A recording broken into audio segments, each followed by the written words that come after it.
Hola amigos, bienvenidos a este nuevo programa.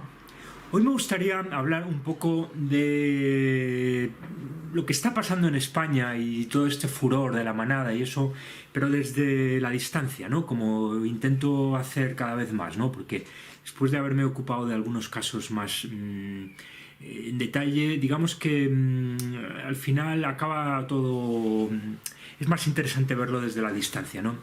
Entonces, para eso me gustaría comentar un libro muy interesante que es Las religiones políticas de Eric Voegelin, que está más relacionado con todo esto de lo que parece. Ya digo, es una manera de pronto salirnos un poco por la tangente y ver las cosas desde fuera y tratar de aplicar el pensamiento de este intelectual al tema del feminismo, cosa que de hecho ya han hecho Félix Rodrigo Mora y María del Prado Esteban en este libro Feminicidio y autoconstrucción de la mujer, también muy interesante, aunque hoy quiero hablar sobre todo de Voegelin.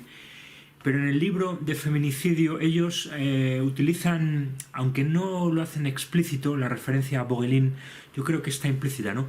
Ellos hablan del feminismo como religión política, es decir, están diciendo que el feminismo y el género, en realidad los movimientos de género, son una forma de religión política. Y luego están diciendo además que es una forma, y cada vez parece que lo va a ser más, de totalitarismo de nuestro tiempo. De fascismo, ¿no? Esa expresión de nazifeminismo, aunque no se puede generalizar nunca, pero es verdad que una buena parte de estos feminismos y de estos movimientos de género se nos presentan aparentemente como otra cosa, pero tienen un alto elemento de totalitarismo y de religión política, en el sentido en el que lo muestra Eric Voegelin, ¿no? Del que quiero hablar más hoy, ¿no?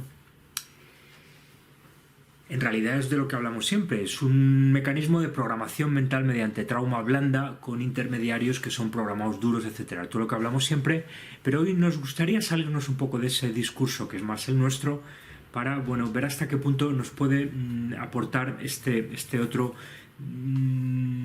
otra manera de ver las cosas más desde un ámbito académico, pero también un poco de margen, ¿no? Es un académico, digamos, no central, un poco, hasta donde yo sé, un poco marginal, ¿no? En el mejor sentido de la palabra, siempre, ¿no? Los márgenes siempre son positivos, ¿no? Entonces, básicamente, es decir, él nos viene a decir que toda una serie de movimientos políticos, y digamos el ejemplo más claro serían los totalitarismos clásicos, el nazismo, ¿no? Ejemplo, digamos, más prototípico, pero que se da más o menos con otras coordenadas en general en todos los fascismos, en todos esos. Pero en el nazismo se ve de manera muy clara, ¿no? Ya hemos hablado aquí de la importancia que tuvo la homosexualidad en el corazón del nazismo e incluso el androginismo, pero tampoco quiero entrar ahora en eso de lo que ya hemos hablado, ¿no? Pero está al final todo relacionado, ¿no? Entonces, él nos viene a decir que el nazismo y que los totalitarismos son religiones políticas, ¿no? Y que no se pueden entender más que desde esa perspectiva, ¿no? Y nos viene a decir que en el fondo hay un trasfondo satánico muy evidente, ¿no? Cosa que ya para que un académico nos hable del trasfondo satánico de un movimiento político tiene que ser marginal por definición, ¿no? Porque lo que hacen, ya sabemos siempre por definición los académicos, es dejar fuera de juego todo lo que se quiere ocultar, ¿no? Entonces, para él es importante todo esto, ¿no? Nos habla el elemento fundamental que tiene la muerte, la administración de la muerte por el sistema, que en el fondo es un sistema sacrificial. Esto es lo que he contado yo en mi libro Sacrificios y Erogamias, ¿no? Es decir, todo el sistema es una maquinaria sacrificial, solo que más o menos profanizada, más o menos encubierta. Entonces, él nos viene a decir más o menos todo esto, ¿no? En algunos párrafos del libro que voy a añadir a este vídeo se pueden leer este tipo de cosas, ¿no? Luego nos habla en general de diversos momentos de la historia de donde él saca todo esto.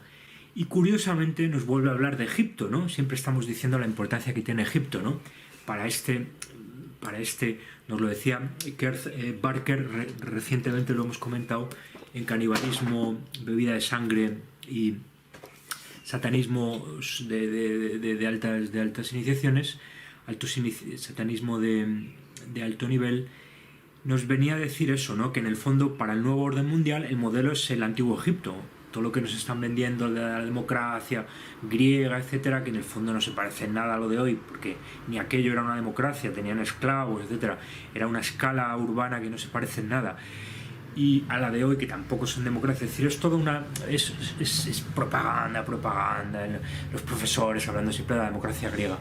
Entonces se parece mucho más a donde nos llevan y a lo que más se parece a nuestro sistema de hoy, al antiguo Egipto.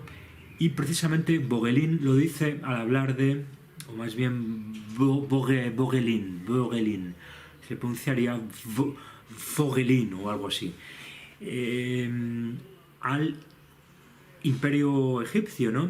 Y en particular a, digamos, a esos dioses que se consideraban, es decir, a esos reyes dioses, a esas fases en las que los monarcas se consideraban al mismo tiempo divinos, ¿no? Nos habla, de hecho, de que muchos de ellos se ponían, de parte de sus nombres era el Ra, se tenían que poner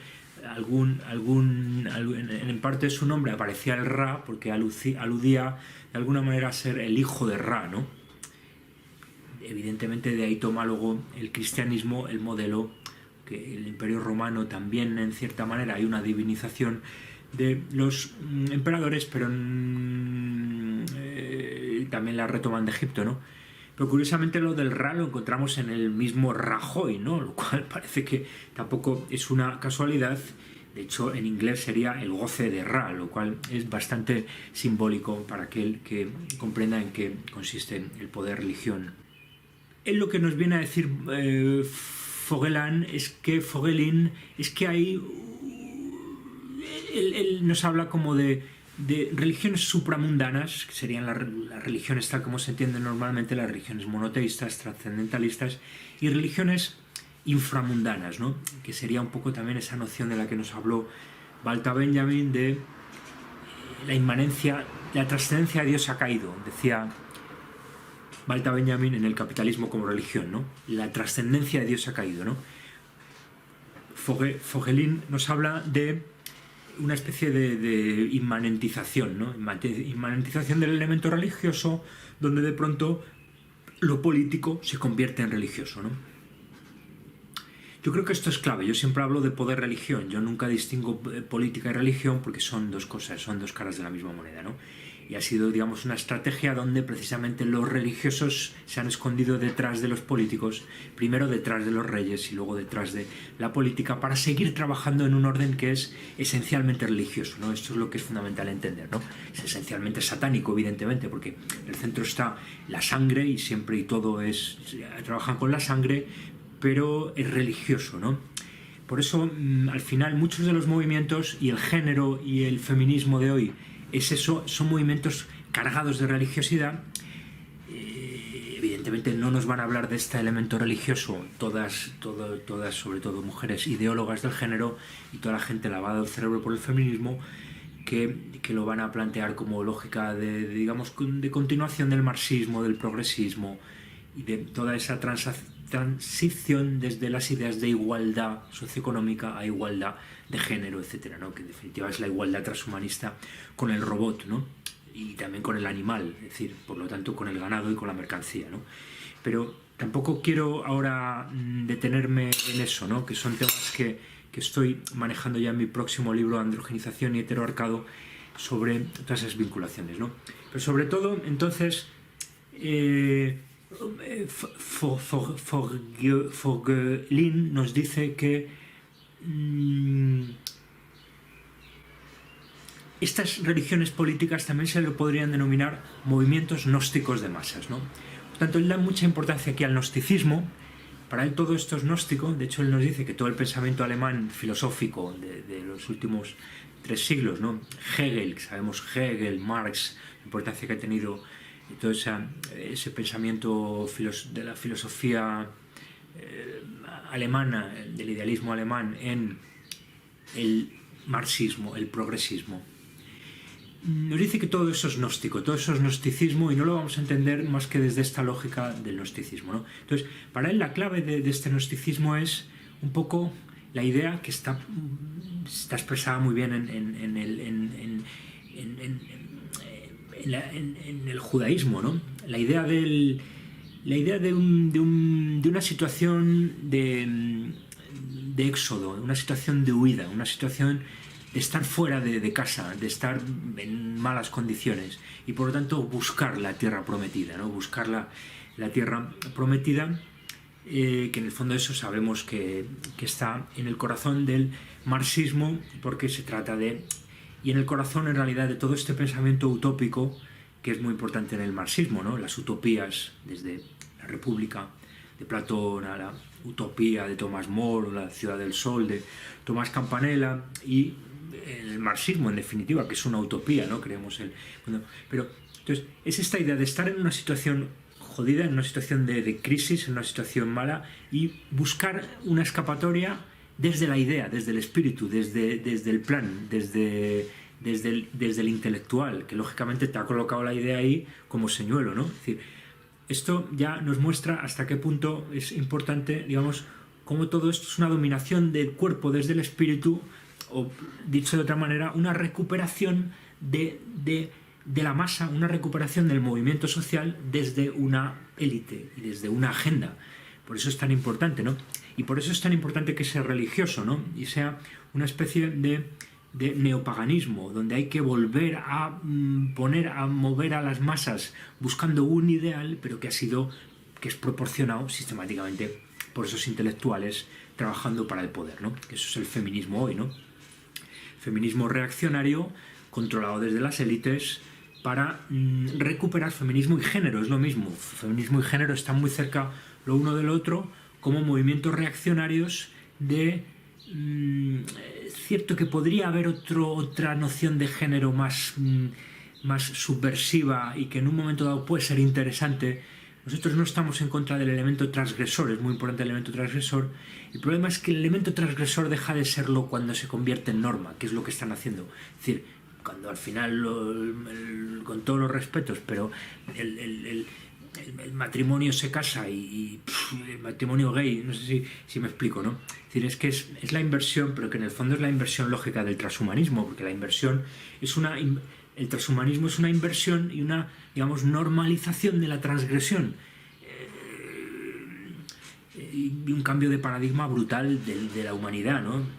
En la medida en que se convierte en ganado cibernético, en ganado mercancía, por lo tanto ya todo el orden moral que ha sostenido al humano ya no tiene sentido para el transhumano porque está controlado desde otras cosas, ¿no? Que es desde el intercambio mercantil, siendo el transhumano también mercancía que forma parte de ese intercambio mercantil, y desde todo el aparato tecnológico, biotecnológico, es decir, ya la tecnología fundida con el individuo y con la sociedad y una programación mental brutal, ¿no? Eso es el transhumanismo, ¿no? Pero entonces es interesante comprender los movimientos que hoy estamos viendo de género y feministas como en el sentido en el que nos habla en términos generales Fougelin de los movimientos gnósticos de masas. Cuando él nos habla de movimientos gnósticos de masas, nos habla, ya digo, que en el fondo proceden de la ideología alemana, y él nos está hablando básicamente del progresismo, de la idea del progresismo, del marxismo, y luego también de los totalitarismos clásicos de los que hablamos, ¿no? Aunque parece que son de signo contrario, en realidad son dos caras de la misma moneda, es una misma lógica de transformación de las sociedades, digamos, tradicionales en sociedades mucho más mediadas por el aparato estatal, capitalista, etc. Otra cosa de la que hablan mucho Rodrigo Mora y Prado Esteban en este libro, ¿no? En definitiva, eso también es el feminismo, es un feminismo de Estado que ellos denominan un neopatriarcado, porque al final es cambiar el patriarcado clásico del marido o del padre por el Estado, ¿no? Que acaba actuando como padre, ¿no? y acaba siendo una actitud paternalista, reaccionaria, de cambiar un padre o un marido por otro, ¿no? Acaba siendo un neopatriarcado, ¿no? y además, como hemos dicho aquí ya muchas veces, es una, digamos, y ellos también lo dicen, es un envilecimiento en general de la mujer, sobre todo que estamos viendo en España, porque traicionan a las parejas masculinas a cambio de dinero, de prebendas, no hablamos de los escasísimos números de violencia de género, sino del 99,9% que acaban influyendo, porque esto es siempre la misma lógica, se saca de contexto un caso, se magnifica extraordinariamente en los medios de comunicación y eso acaba transformando mediante programación mental, mediante trauma, los 99,9% de las situaciones, ¿entiendes? Siempre es la misma lógica, lo hacen con todo, ¿no? Pero esto, lo que hoy estamos intentando hacer es,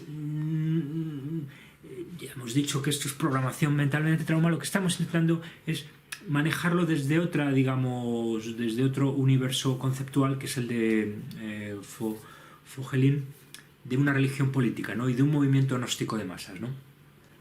Él nos acaba dando un poco como una especie de guión de en qué consiste un movimiento gnóstico de masas, ¿no? Nos dice que lo que habría es como, primero, una situación que es, digo, la derivada de esa idea de la huida de Egipto, ¿no? De la huida y de estar en una situación jodida, de alguna manera, en una situación de crisis, en una situación de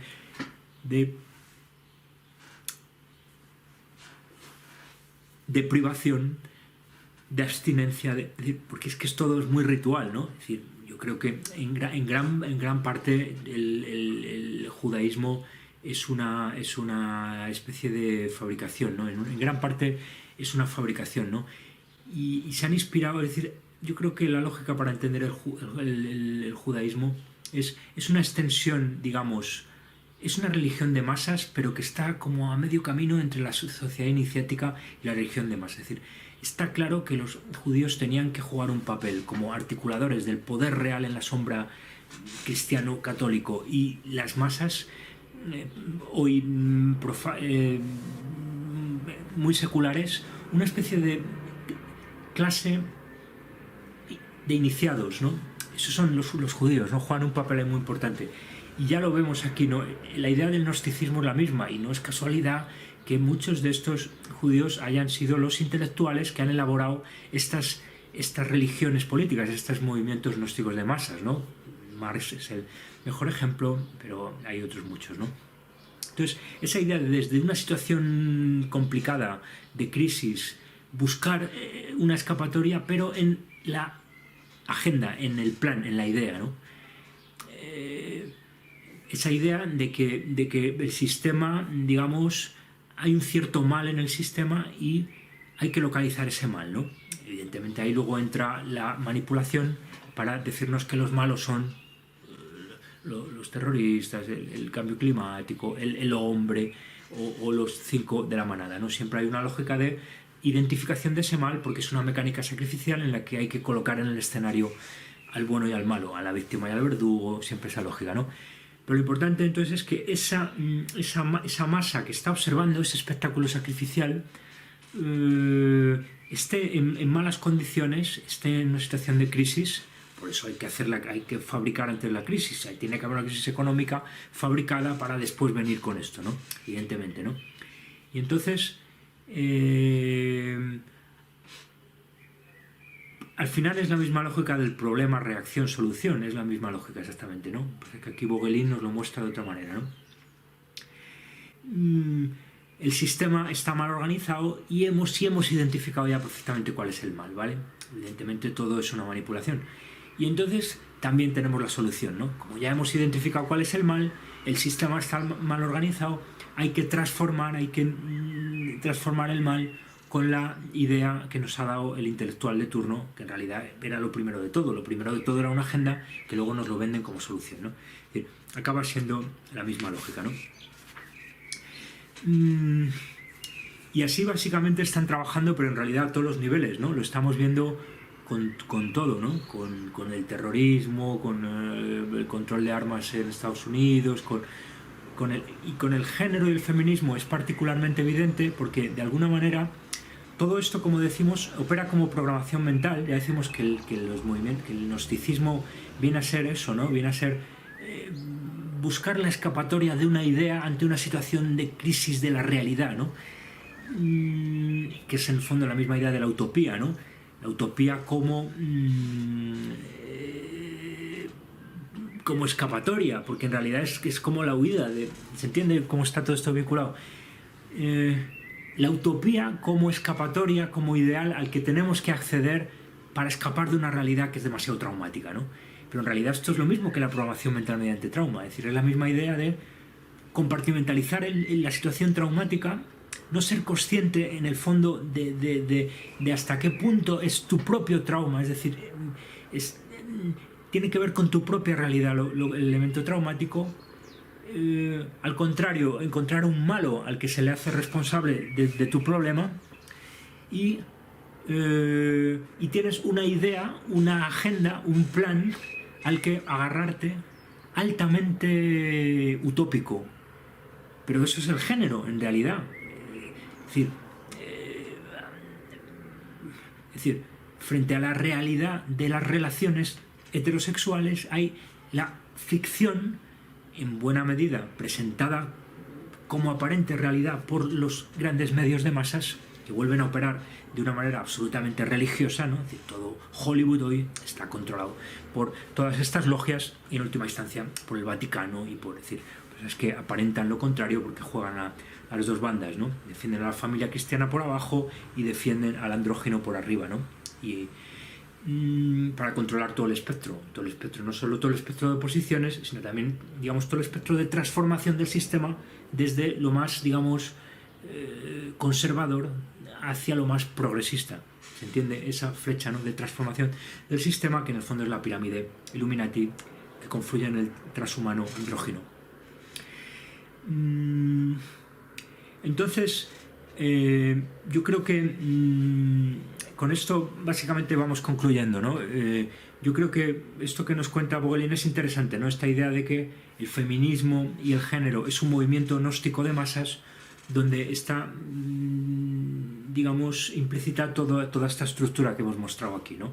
Situación de insatisfacción, de crisis, de dificultad, de privación, de abstinencia, es decir, situación de trauma que se compartimentaliza amnésicamente, dicho en términos de programación mental mediante trauma, que se reprime, dicho en términos psicoanalíticos, y que se proyecta, no sé si es el término exacto, pero se proyecta a una ficción, a una agenda, a algo altamente... Y eso es el transhumanismo, porque en realidad siempre es esa idea, ¿no? La tecnología va a venir aquí a resolvernos. Pero eso está muy vinculado al género, porque también el género es justamente la ficción de una relación que va en contra de lo que hasta entonces se había entendido como natural, ¿no? Aunque en el fondo no es que sea innatural, simplemente es menos natural, es más cultural y menos natural, en esa, digamos, polaridad entre sexo natural, género cultural, ¿no? Y finalmente, algo que dicen Prado Esteban y Félix Rodrigo Mora aquí, que viene, digamos, muy a colación de lo que hemos dicho aquí, que es hasta qué punto no estamos infravalorando, no estamos comprendiendo la verdadera trascendencia que tiene hoy las teorías de género y el feminismo como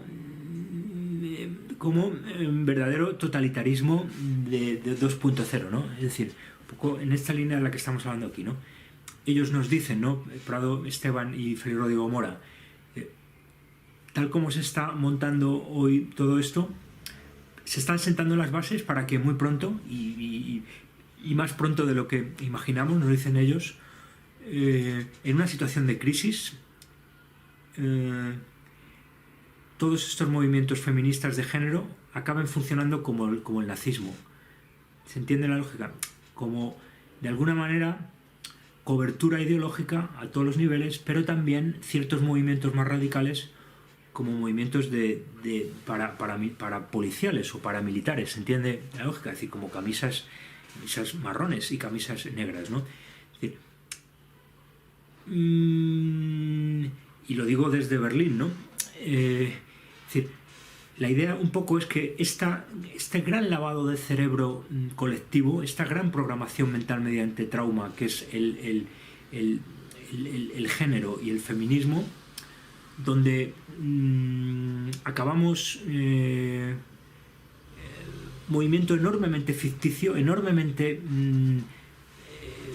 movido, enormemente financiado por los centros globalistas, con la máscara de las asociaciones y de los grupos, pero en realidad son máscaras porque todos están alimentados en realidad desde las universidades, desde los cursos que están dando a todos los niveles, ¿no? Es decir, todo está alimentado desde arriba, son movimientos tremendamente reaccionarios, pero ¿hasta qué punto no nos estamos dando cuenta que lo que se esconde detrás de todo eso es una nueva forma de totalitarismo que muy pronto, es decir, ya hoy en España meten a los hombres en la cárcel simplemente porque una mujer diga que le ha maltratado o que le ha insultado, que porque cualquier cosa vale para...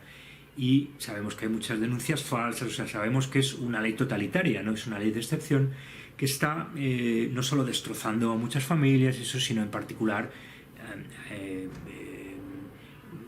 es ya una ley totalitaria, ¿no? Pues bueno, lo que dicen estos autores es que en realidad estaríamos muy cerca de que eso se convierta en un momento de crisis en un totalitarismo donde nos metan a los hombres, ya no solo en la cárcel un fin de semana y nos quiten el piso y la custodia de los hijos y acto seguido desde el minuto cero, a pesar de que hay muchísimas denuncias falsas, a la mujer se le paga una renta básica, se le paga una universidad, se queda con el piso, se queda con...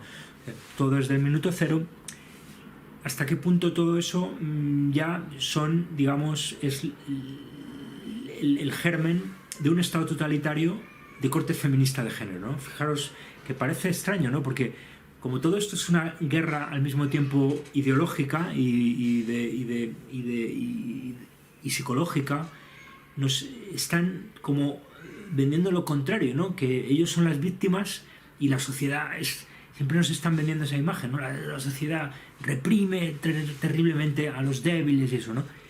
Porque están sacando todo de contexto, porque es verdad que hay ciertas víctimas de la cuestión, pero que son casos muy minoritarios, ¿no? Y porque previamente han escondido las víctimas masculinas, no hay estadísticas, porque no hay estadísticas de los suicidios y la vinculación de suicidios a divorcios y a casos de violencia de género, que entonces nos sorprenderíamos, ¿no? Etcétera, etcétera, ¿no? Hay muchos mecanismos, ¿no? Para ocultar de lo que es un Estado totalitario de género, ¿no?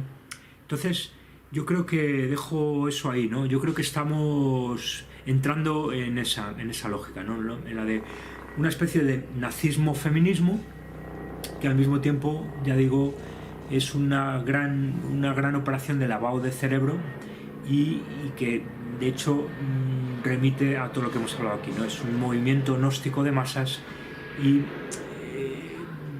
en fin, básicamente eso es lo que os quería decir, amigos.